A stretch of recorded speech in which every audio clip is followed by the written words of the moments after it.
ሰላም የመድፈኞቹ ቤተሰቦች፣ ለንደን ኩራቶች፣ የኤሚሬትስ ታማኞች እንደምን አላችሁ? ዛሬ በአርሰናል ቤት እሳታማና መላውን የአውሮፓ እግር ኳስን የሚያናውጥ ሰበር ዜና ይዘንላችሁ ቀርበናል።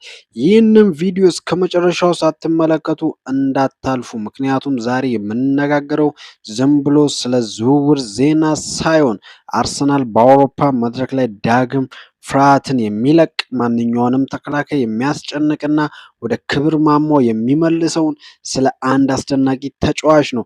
አዎ የሚካኤል አርቴታ ፕሮጀክት አሁን የመጨረሻውና ወሳኙ ምዕራፍ ላይ ደርሷል።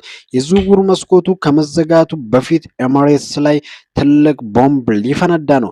ይህ ዝውውር የቡድናችንን የፊት መስመር ወደ ሌላ ደረጃ ከፍ የሚያደርገው ነው። ለመሆኑ ይህ የአርቴታ አዲስ ሚስጥራዊ መሳሪያ ማን ነው? አርሰናልስ በአውሮፓ አስፈሪ ለመሆን ምን እያሴረ ነው? ሁሉንም ዝርዝር መረጃ፣ የተጫዋቹን የግል ስምምነትና ከፒኤስጂ በኩል ያለውን እውነታ አሁን አንድ በአንድ እንፈትሻለን። ለቻናላችን አዲስ የሆናችሁ መድፈኞች አሁኑ ሰብስክራይብ በማድረግ ቤተሰብ ይሁኑ። ቪዲዮን ደግሞ ላይክ በማድረግ ለሌሎች መድፈኞች እንዲደርስ አግዙን። ከቀጠልን ወደ ዋናው ዜና እናልፋለን። የዝውውር መስኮቱ ሊዘጋ ጥቂት ቀናት ብቻ ነው የቀሩት። ነገር ግን አርቴታና አንድሮ ቤርታ ፍጥነታቸውን ጨምረዋል። አርሰናል ዘንድሮ የፕሪሚየር ሊጉን ዋንጫ ብቻ ሳይሆን የአውሮፓ ሻምፒየንስ ሊግን ለመጨፍለቅ ቆርጦ ተነስቷል። ለዚህ ደግሞ የፊት መስመራችን ላይ ተጨማሪ ፍጥነት፣ ክህሎት እናም ግብ የማስቆጠር ብቃት ያስፈልገናል። እነሆ አሁን የተረጋገጠ መረጃ ደርሶናል። አርሰናል የፈረንሳዩን ኃያል ክለብ ፒኤስጂ የክንፍ መስመር ድንቅ ተጫዋች ብራድሊ ባርኮላን ለማስፈረም ከጫፍ ደርሷል። አዎ መድፈኞቹ ባርኮላ ወደ ኤሚሬትስ ለመምጣት በጣም ተቃርቧል። ይህ ተጫዋች በፈረንሳይ ሊግ ምን ያህል ተከላካዮችን ሲያሳምም እንደነበረ ሁላችንም የምናውቀው ነው።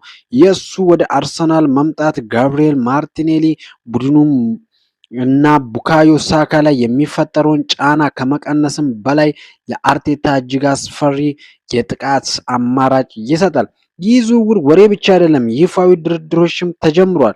ትልቁና ደስ የሚለው ዜና ግን አርሰናልና ተጫዋቹ ባርኮላ በግል ጥቅማ ጥቅሞች ዙሪያ ሙሉ በሙሉ ስምምነት ላይም ደርሷል። ባርኮላ የለንደኑን ክለብ ለመቀላቀል ፍላጎት አለው። ለዚህ ደግሞ ዋነኛ ምክንያቱ የሚካኤል አርቴታ ነው። አርቴታ በስልክ ከተጫዋቹ ጋር በረጅም ሰዓት ውይይትም አድርጓል።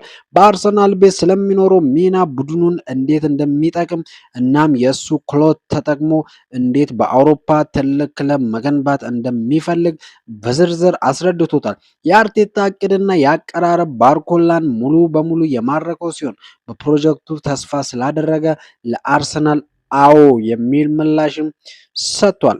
አሁን ላይ ያለው ሁኔታ ምንድን ነው? ፒኤስጂዎች ተጫዋቹን መሸጥ ይፈልጋሉ። እሱ ላይ ያላቸው አቋም ግልጽ ነው። ተጫዋቹን ይዘውት ለመቀጠል ፍላጎት የላቸውም። ስለዚህ ተጫዋቹ መሸጡ አይቀሬ ነው። ነገር ግን አሁን ላይ ዝውውሩን ከባድ ያደረገውና የሁለቱን ክለቦች ድርድር ያጓተተው የዋጋ ጉዳይ ነው። ፒኤስጂ ለባርኮላ የጠየቀው የገንዘብ መጠን በጣም ከፍተኛ ነው። አርሰናል ይህንን ዋጋ ለመቀነስና ለክለቡ ተስማሚ በሆነ መልኩ ለማዋቀር ከፍተኛ ጥረት እያደረገ ይገኛል።